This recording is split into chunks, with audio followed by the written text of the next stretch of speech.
Hello, seedlings of light. Welcome back to Black, Gray, and White. I'm Bailey. I'm Sandy. And today, book review episode 3.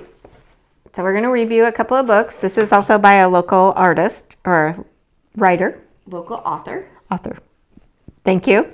She has 2 books, Through the Valley of the Shadow of Cancer, and A Roadmap to Hope, and Ask the Animals and They Will Teach You. And so on Ask the Animals and They Will Teach You, the things that she wrote in here is in the introduction in the Bible, in the book of Job, verse 7, we are challenged to ask the animals with the promise that they will teach us and tell us. And then the second part 2 of the book is now we move on to the next verse of Job 12:8, or speak to the earth and it will teach you. And she gives, she picks random animals and parts of the earth and has her thoughts on that. So it's an easy read to go through. And I thought she shares this. It's fun when my mom reads books because I get the Cliff Notes version, which is prime time for me. I get the 5-minute rundown, which just like you. So it counts. You can do your book report. So the background on this picture, it's the picture of a squirrel licking a tree, and that's how we learned. That's how the people learned about maple syrup in the trees, is from the squirrels licking it, which I thought that was a fun little story. So I like that little part. Yeah, it taps it. It opens it up and it waits. Learned. Yeah. What was it? We'll just tell them the whole thing. So it says, the fox squirrel is teaching anyone who watches there's something sweet in the sugar maple tree. Usually a squirrel will puncture the tree with its sharp teeth and then wait overnight for a freeze so that the water evaporates and sugar crystals remain.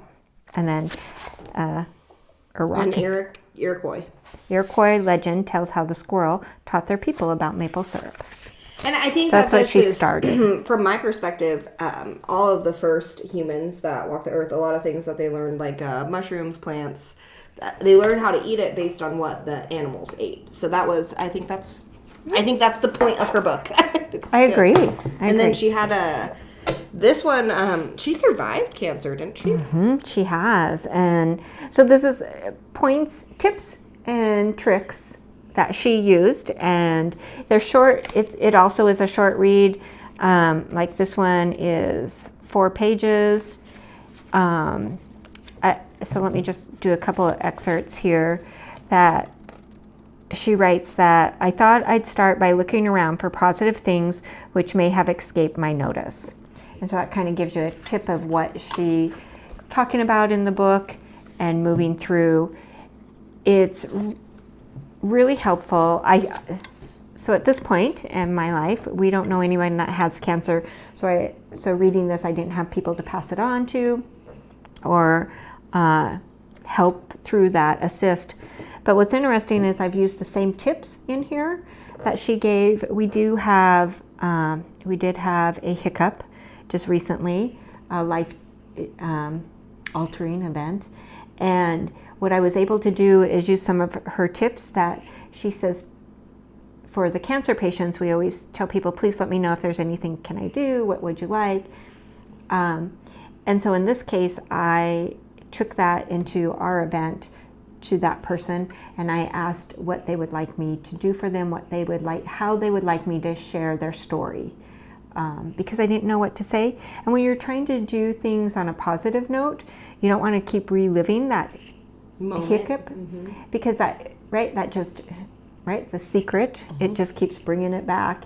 And so we're swirling that around and living it in a positive. So I was able to ask that person for their point and how it is, and then there's no hurt feelings, low vibrations. No confusion, honest, open communication. Yeah. And have you met the author?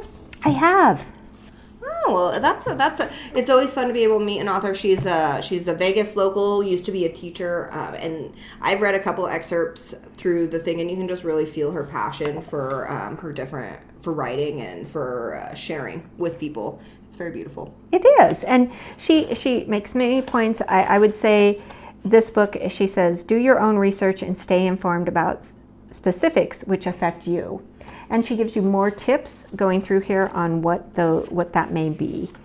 My other one I wanted to point out was more supportive people would have been for people to recommend an uplifting book or a movie or recount a funny incident that happened to them.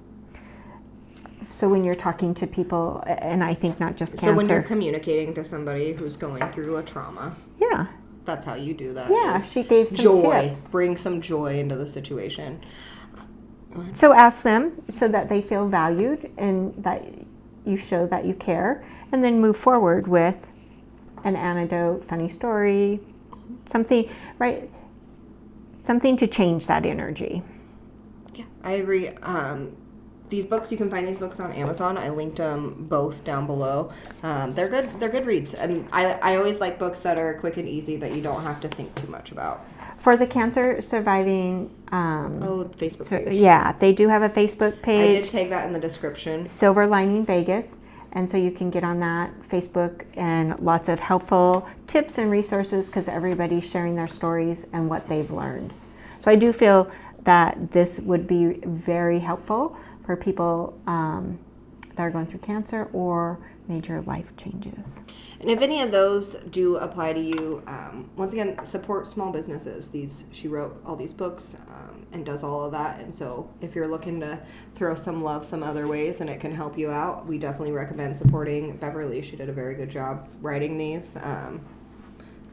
And a special shout out, thanks to Beverly for putting your word out there and allowing us to read it and review it. We really appreciate that. So thank you so much for watching, guys. Yeah. Let us know any books that you found that has uplifted you through hard life times. Always down to give it another read.